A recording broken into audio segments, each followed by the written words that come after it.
여러분 반갑습니다. 인천대학교 기초교육원의 박상원입니다.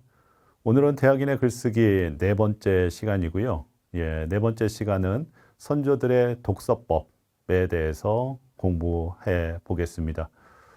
학생들은 제게 이런 질문을 좀 많이 합니다. 어떻게 하면 좋은 글, 멋진 글을 쓸 수 있습니까? 라고 질문을 많이들 하는데 저는 거기에 왕도는 없다. 유일한 답은 책을 많이 읽는 것이다 라고 항상 대답합니다. 늘 같은 대답이 나오는데 좋은 글을 쓰기 위해서는 여러분께서 좋은 글을 많이 읽는 것밖에 없습니다. 그래서 글 읽기가 글 쓰기다 이렇게 생각을 하시면 돼요. 여러분이 읽는 만큼 좋은 글을 많은 글을 읽는 만큼 좋은 글이 생산된다라는 것이 글쓰기의 가장 중요한 정의다 이렇게 이해하시면 됩니다. 그래서 많이 읽어야 좋은 글을 쓸 수 있다라고 말씀드리고 싶고요. 다독보다는 정독해라. 글을 읽을 때 여러분이 정독하는 습관을 좀 가졌으면 합니다. 정독이라는 것이 문단, 문장, 그리고 단락, 그리고 한 장 한 장 차근차근 음미하면서 읽는 것을 정독이라고 얘기하고요. 그 정독을 자주 오래 많이 하다 보면 자연스럽게 다독은 됩니다. 쉽게 빠른 시간 안에 많은 책을 읽을 수가 있어요. 그러니까 순차적으로는 정독이 먼저고 그 다음에 다독이다 이렇게 보시면 되고요. 그리고 내가 좋아하는 글을 읽어라. 여러분이 글을 읽을 때 이런저런 주제 많이 읽는 것보다는 내가 좋아하는 주제를 중심으로 해서 내가 좋아하는 작가를 중심으로 해서 글을 읽는 게 좋습니다. 그래야지 그 작가를 이해하게 되고 그 작가를 이해하게 되면 하나의 세계관을 또 이해할 수 있어요. 그래서 내가 좋아하는 작가 중심으로 읽으면 좋을 것 같고요. 좋은 생각이 좋은 글을 만든다. 여러분 좋은 글을 쓰기 위해서는 내가 가지고 있는 생각이 건전하고 반듯해야 됩니다. 그래서 생각을 바르게 하는 것, 그리고 자세를 바르게 하는 것, 그런 것들이 좋은 글 읽기의 시작이다 이렇게 보시면 되고, 일기를 써라. 일기는 기록입니다. 자기의 행동과 생각을 계속해서 써나가다 보면 그런 것이 습관이 되고 그 습관이 좋은 글로 연결될 수 있다. 정리해서 써라.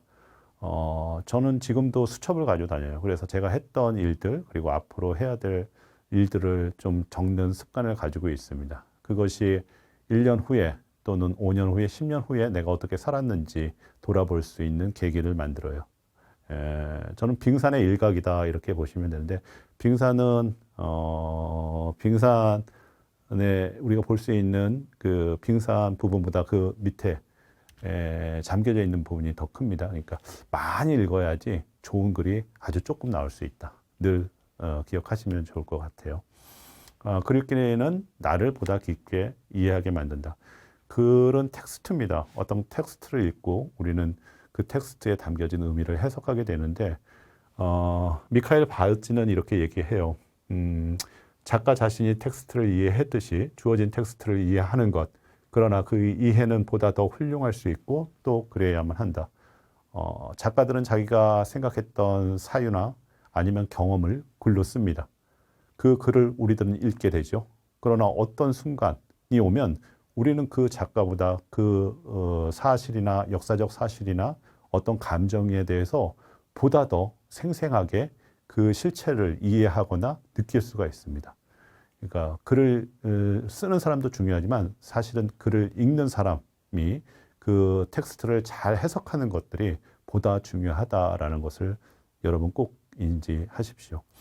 요즘에는 뭐 거짓 정보도 많고 왜곡된 기사들도 많습니다. 글이라는 게 항상 정직한 것은 아니기 때문에 여러분이 그 이면에 있는 내용들을 잘 읽어낼 수 있어야 된다. 그렇게 읽어낼 때 여러분이 좋은 글을 쓸 수 있는 어떤 토대가 된다라고 보시면 돼요. 그런 실체를 드러낸다. 여러분 이 그림을 보면 많은 사람들이 이제 바닷가에서 하늘에 뜬 달을 찍고 있습니다. 핸드폰으로 막 찍고 있어요. 굉장히 아름다운 한 장면 같죠. 그러나 이 사진은 존 스탠메이어가 내셔널 지오그래픽에 실은 사진인데, 이거 이디오피아 난민들입니다. 난민들이 지부티라는 어떤 도시에서 이제 해변가에서 이제 중동이나 유럽으로 난민 도저 밤에 이제 도항을 하기 전에 마지막으로 자기의 가족들이나 친척들에게 전화를 하기 위해서 수신호를 잡는 그런 그림이에요.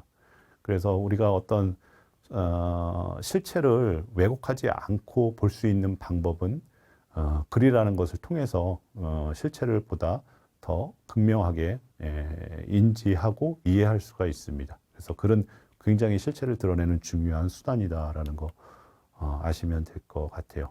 글을 음미하라. 주자는 이렇게 얘기합니다. 책을 읽을 때는 반드시 집중해야 한다. 한 구절을 읽으면 우선 이 한 구절을 이해하고 이 한 장을 읽으면 우선 이 한 장을 이해한다.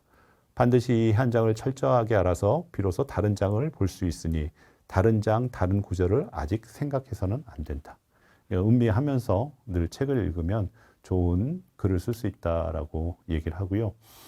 율곡 이해가문에 전해오는 독서 7계명이 있습니다. 첫 번째, 이 독서 7계명은 여러분이 좀 알아두시면 좋을 것 같아요. 첫 번째, 독서 교육에 앞서 뜻을 세우는 입지 교육을 해라. 결국 우리가 독서를 하는 이유는 훌륭한 인격을 갖추기 위한 것이거든요. 근데 그 목적과 인격의 배항이 항상 어떤 뜻을 향하고 있느냐가 굉장히 중요합니다. 사회에 반하는 뜻 아니면 굉장히 자기 자신만을 위한 어떤 이기적인 삶의 방향이 맞춰져 있으면 아무리 많은 공부를 해도 그것이 자기 삶에 도움이 되지 않습니다. 그러니까 좋은 뜻을 세워야 된다라는 것이 먼저다 이렇게 이 율곡 가문에선 얘기하고요. 재능과 눈높이에 따라 맞춤형 독서로 이끌어라. 책이 너무 어려우면 읽기가 싫어요. 흥미가 떨어집니다. 흥미가 한번 떨어지기 시작하면 독서나 책 읽는 게 어떤 거부감의 대상이 돼요. 그래서 책을 읽는 것은 너무 강요하지 않는 것이 좋습니다. 여러분 스스로도 내가 어떤 책을 읽고 싶다라는 어떤 감정이 생기기 전까지는 굳이 막 책 읽으려는 노력을 많이 안 하시는 것도 저는 한 방법이다 이렇게 얘기합니다. 다독과 속독보다는 숙독하고 정독하라. 아까 전에 한번 말씀드렸는데 율곡의 가문에서도 정독을 중요하게 생각을 합니다.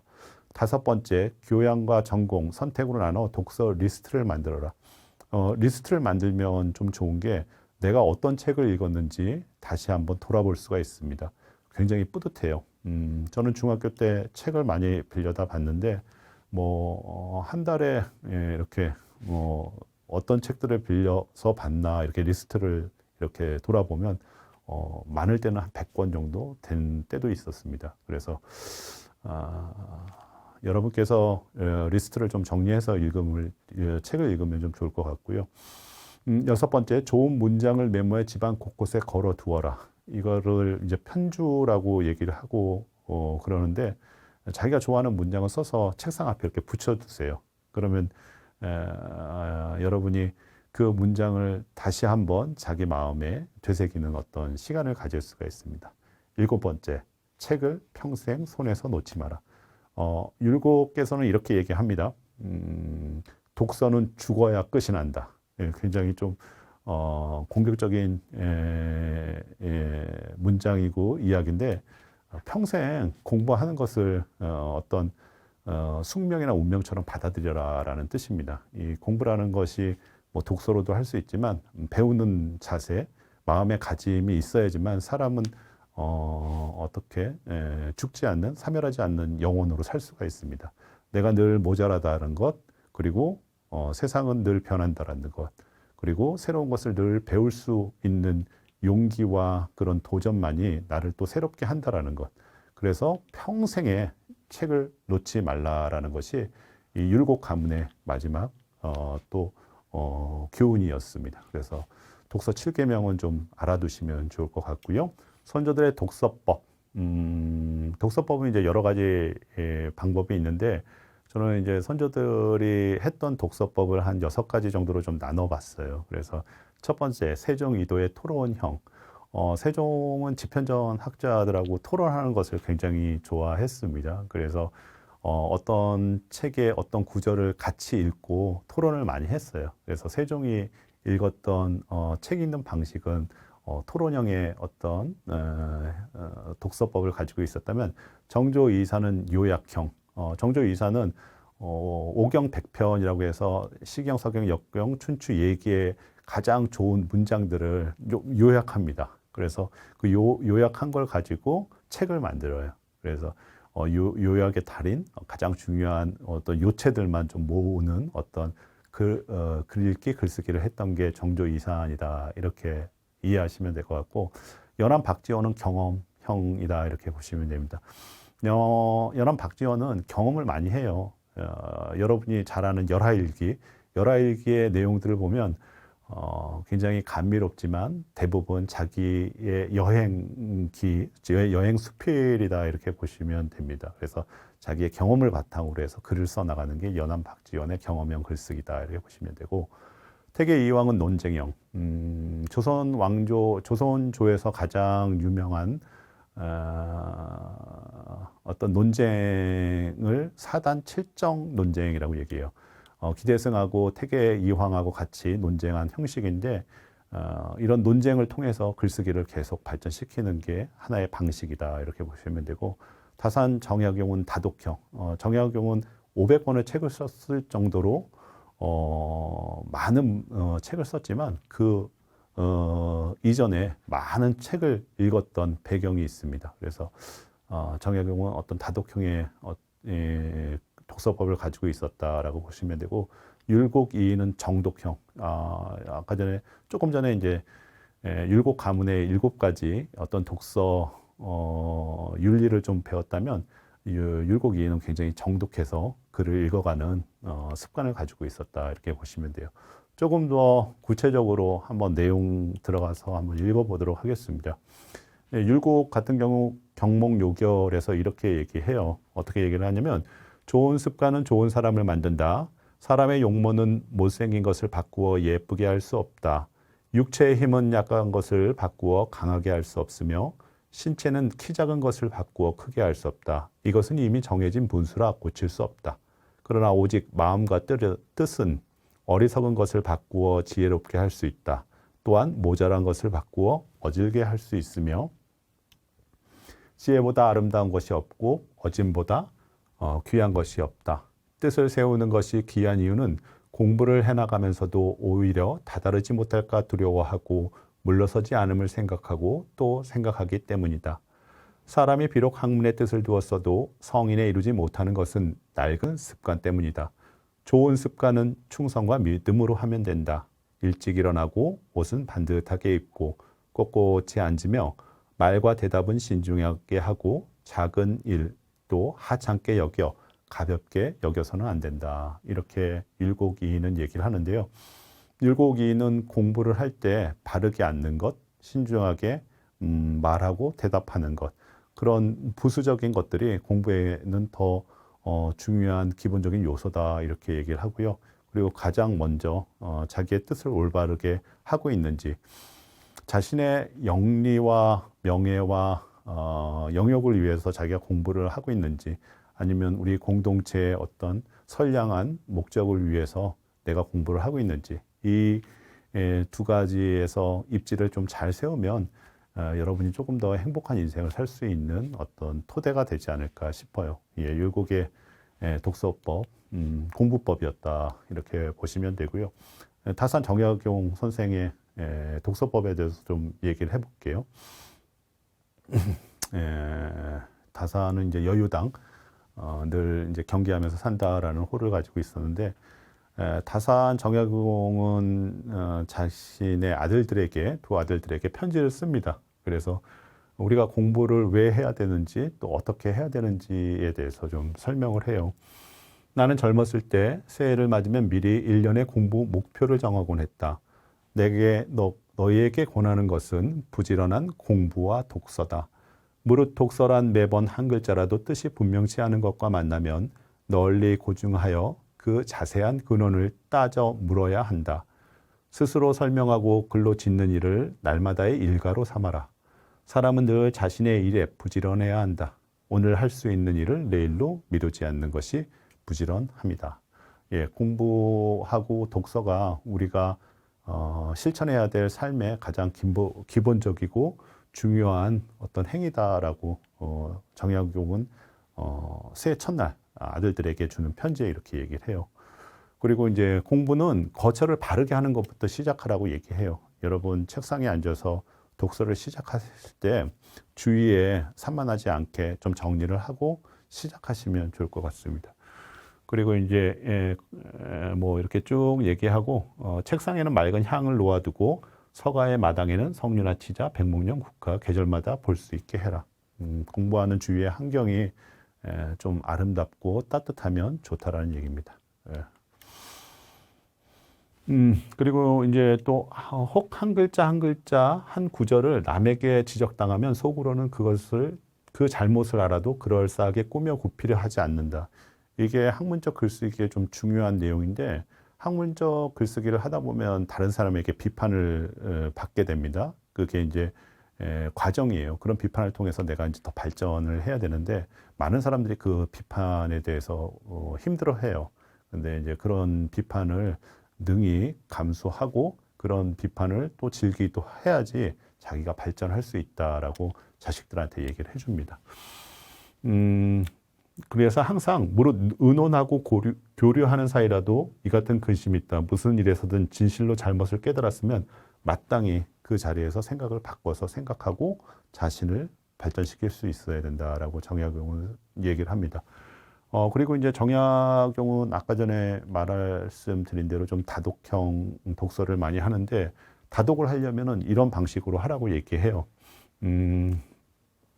대저 사람들의 성품은 누구나 묵은 것을 싫어하고 새 것을 좋아한다. 산딸기와 귤을 바꿔 먹으면 군침이 돌고 검푸른 빛과 붉은색을 바꿔보면 눈이 환해진다.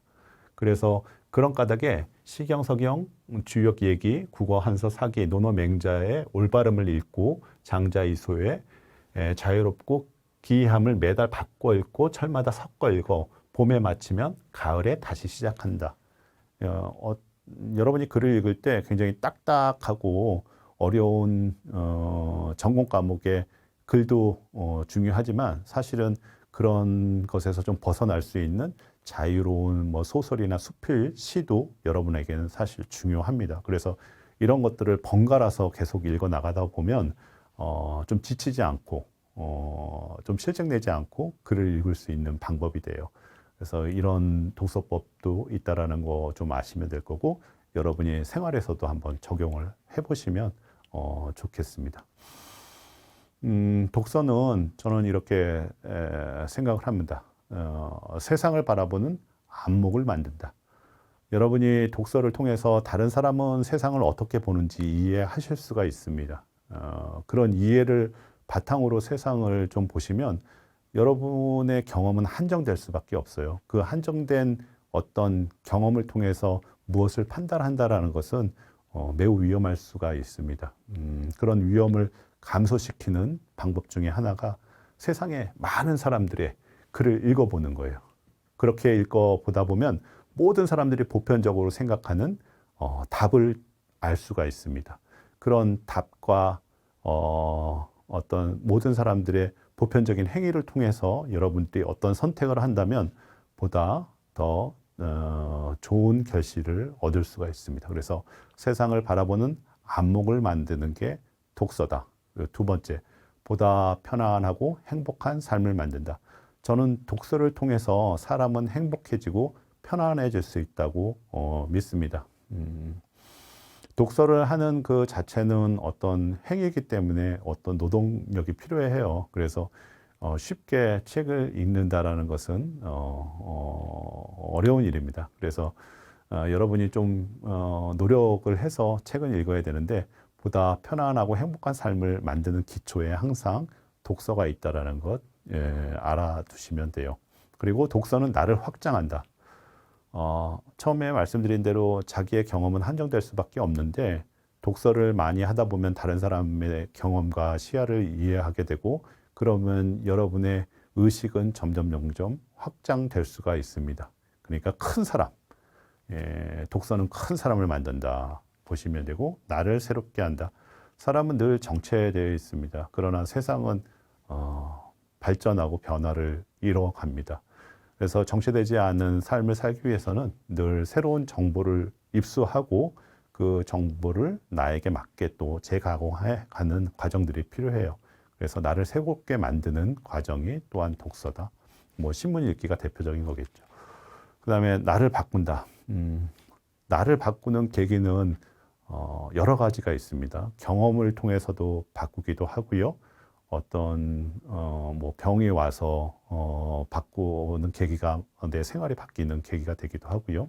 좀 더 건강한 삶으로 여러분의 생각을 바꾸는 중요한 요소나 방법 중에 하나가 독서입니다. 독서를 하게 되면 여러분이 보다 논리적으로 자기를 체계화시킬 수 있는 어떤 프로그램들을 자기 안에서 이렇게 적용해 볼 수가 있어요. 그래서 여러분이 나를 바꾸는 방식 중에 하나가 독서가 될 수 있다는 거 인지하시면 되고요. 독서는 습관입니다. 습관적으로 여러분이 책을 뽑을 수 있는 곳에 여러분의 동선 안에 책을 언제든지 뽑을 수 있게 해 놓으시면 좋을 것 같아요. 뭐 화장실이라든지 아니면은 여러분의 식탁 옆이라든지 그리고 뭐 이렇게 쉽게 앉아 있는 소파 옆이라든지 그런 곳에 늘 내가 읽는 책들을 좀 놔두거나 그런 곳에 이제 서가가 있으면 자주 책을 꺼내서 볼 수가 있습니다. 그래서 독서하는 습관이 들어갈 수 있게 내 몸 안에 하시면 좋을 것 같고요. 독서는 글쓰기의 토대다. 처음에 말씀드린 대로 독서를 많이 해야지만 좋은 글을 쓸 수가 있습니다. 그래서 독서를 통해서 여러분이 좋은 글을 쓸 수 있다라는 것, 그거 항상 기억하시면 좋을 것 같습니다. 예, 독서를 많이 하면 다음엔 그 독서를 글쓰기하고 연관시켜야 하는데 독서와 글쓰기를 어떻게 연관시키는지에 대해서 좀 말씀드리도록 할게요.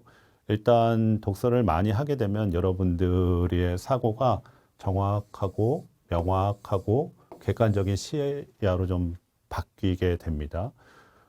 그런 어떤 형식을 갖추고 있기 때문에 계속 읽다 보면은 정보가 바른지 바르지 않은지 좀 알 수가 있어요. 그래서 여러분은 글을 많이 읽다 보면 굉장히 정확하고 명확한 사람이 됩니다. 그래서 독서를 많이 하면 굉장히 논리적인 사람이 될 수 있고요. 그리고 또 객관적이게 돼요. 그래서 글을 쓸 때는 내가 글을 쓸 때 이 글이 명확한가, 정보가 명확한가, 그리고 정확한 어휘, 그러니까 주어 서술어 관계를 맞추고 있는지, 그리고 객관성을 담보하고 있는지 자주 보시면 될 것 같습니다. 그래서 글쓰기로 연관할 때는 정확성, 명확성, 객관성 이것이 좋은 글의 기본적인 토대다 보시면 되고요. 좋은 글을 바탕으로 따라쓰기. 예. 여러분이 좋은 글을 쓸 때는 정인재 해례본 서문처럼 아주 좋은 글들을 한번 따라 써보시면 좋습니다. 그 글을 따라 쓰다 보면은 여러분이 감정을 표현하는 방식들을 조금 더 깊게 이해할 수 있고요. 아이들이 어른들의 말을 따라서 말을 배우고 프로 선수들의 어떤 폼을 보고 이제 아마추어들이 계속 자기의 뭐 투구라든지 발차기, 슈팅의 동작을 완성해내는 것처럼 여러분은 좋은 글을 따라서 반복해서 쓰는 걸 연습해 보십시오. 그리고 비판보다 변화를. 글을 쓸 때 여러분이 많이 하는 것들은 뭐냐면 요즘에는 이제 인터넷상에서 댓글을 많이 사용을 하는데 그러다 보면 내가 어떤 실체로 드러나지 않기 때문에 비판들을 많이 해요. 근데 여러분이 글을 쓸 때는 비판보다 이 세상을 변화할 수 있는, 상대를 변화할 수 있는 글이 먼저라는 거 좀 기억하시면 좋습니다. 네 번째는 단어 선택, 문장 선택, 단락 선택. 맨 처음에 단어를 잘 선택하시고 그 다음에 그걸 문장으로 만드시고 그 다음에 그것을 전체적 단락으로 하나의 주제를 만들어서 전달하시면 돼요. 그래서 단어를 명확하게 선택을 하려면은 단어에 대한 정의를 이해해야 돼요. 그런 정의를 이해할 때 좋은 것은 여러분의 많은 독서량 속에서 어떤 대상이나 어떤 감정의 정의가 명확하게 들어옵니다. 그리고 문장은 독서를 많이 하다 보면 좋은 문장들을 자기가 스스로 기억하게 돼요. 이거 굉장히 감각적인 건데 자기 몸이 기억하는 문장들이 있습니다. 그걸 반복해서 여러분의 방식으로 표현하다 보면 좋은 글쓰기가 만들어져요. 그 다음에 단락은 주제. 예. 주제를 명확하게 상대에게 전달하는 반복적인 습관이 돼 있어야 돼요. 그러니까 주원, 부원 하는 것들은 여러분이 책을 많이 읽지 않기 때문에 그렇습니다. 만약 여러분이 책을 읽게 되면 책은 한 페이지 다음에 다음 페이지 또 한 다음 페이지 이런 식으로 해서 순서대로 어떤 사건이 전개되는 글을 쓰게 되고요. 그러다 보면은 주제에 논리적인 접근이 가능합니다. 그래서 여러분이 글 읽기를 많이 하다 보면 어떤 주제에 대해서 상대에게 전달하거나 표현할 때 보다 더 목적 의식에 가깝게 글을 쓸 수 있다 이렇게 보시면 되고 상대의 입장에서 창의적인 글쓰기도 필요하고 비판적인 글쓰기도 필요한데 이런 창의와 비판이 만나서 학술적인 글쓰기가 돼요. 근데 이제 학술적인 글쓰기를 하실 때는 나의 입장보다는 우리 모두의 입장 그리고 상대의 입장을 배려하는 입장에서 글을 쓰시면 좀 더 많은 사람이 읽기가 좋습니다. 그다음 기승전결의 통일성을 갖추고 가장 좋은 글은 오래 남는 글은 통일성 어떤 균형감을 잃지 않는 글들이 굉장히 좋은 글이에요. 여러분이 글을 쓸 때 어떤 사고가 치우쳐 있으면 글도 치우치기 마련입니다. 극단적으로 치우친 글은 좋지 않다라는 거 꼭 기억하시고 어떤 통일성을 가지고 균형감을 가지고 글을 쓰면 좋을 것 같아요. 그리고 여러분한테 이제 글쓰기의 마지막으로 말씀드리고 싶은 거는 먼 훗날 이 글이 먼 훗날 읽어도 아 좋다라는 글이 정말 좋은 글입니다. 시대를 거슬러서 시대를 넘어서 많은 사람에게 읽힐 수 있는 그런 글을 썼으면 하는 게 제 소망이고요. 그 전에 많은 책을 읽어야 된다는 거 다시 한번 강조하고 싶습니다. 이렇게 해서 세 개의 파트로 나눠서 창의적 글쓰기에 대해서 말씀드렸는데 다음 주부터는 비판적 글쓰기 어떻게 해야지 우리가 객관적으로 비판하고 자기를 발전시킬 수 있는 글을 쓸 수 있는지에 대해서 또 같이 공부해 보도록 하겠습니다. 감사합니다.